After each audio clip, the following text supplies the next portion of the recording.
So my name's Stephen Rutter. I'm a 51-year-old man that's been making electronic music since I was about 18.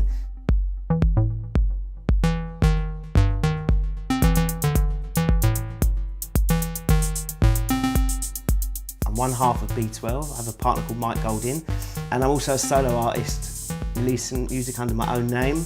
And we've been asked to go and play in New Year's Eve in one of the biggest techno clubs in the world, or some may say the biggest techno club in the world. And I can't say the name because I'm rubbish East End boy and my accent's not very good. Berghain, something like that, in Germany. I was asked to perform the Electrosoma album in Camden. 3 weeks before the gig, the promoter called me and said, "Are you ready to perform Electrosoma?" which was our Warp album from the 90s. And I said, yep. And then I realised I didn't have any of the music, I didn't have any of the synths, I didn't have any of the hardware, drum machines, any arrangements, any sounds, there was nothing. So I sat in a room with some headphones on and rewrote the whole Electrosoma album from scratch.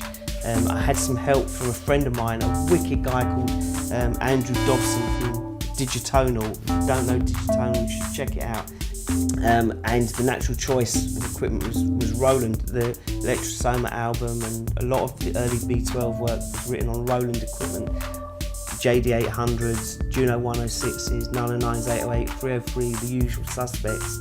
Today, the Roland Boutique range was an obvious choice, so I bought them all and got rewriting the whole album on that. The first phase of rewriting was using some kind of sort of loop type ideas, but I got bored really quickly, and now it's all coming out of hardware.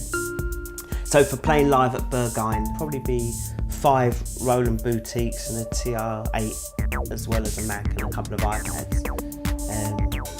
And I chose that hardware because it's true to the sound of B12, it's true to the sound of electronic music, techno music, what I call techno music, and it's all easy to use and easily accessible.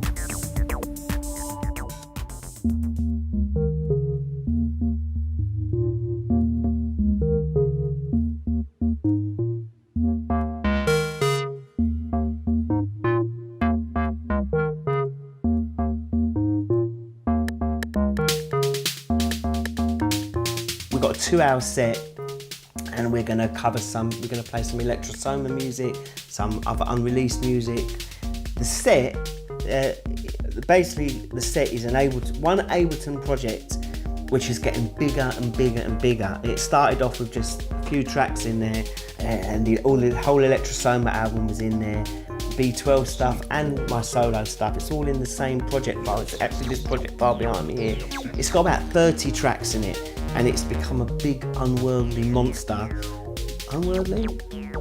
I don't know what the word is. You know what I'm trying to say. Over here we can see these are MIDI parts that get sent to the boutiques. So it depends on what's going on. If something's gone wrong and there's a disaster, I can come back to a loop.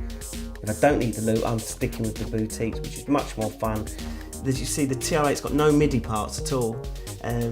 It just monitors the input from the sound card, and the TR-8, all the drums are programmed live.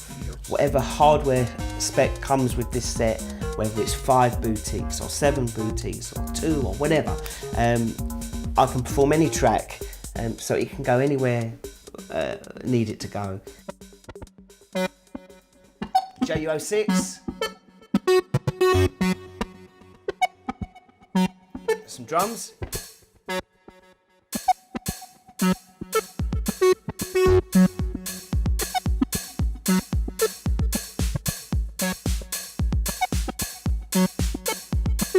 Add some more.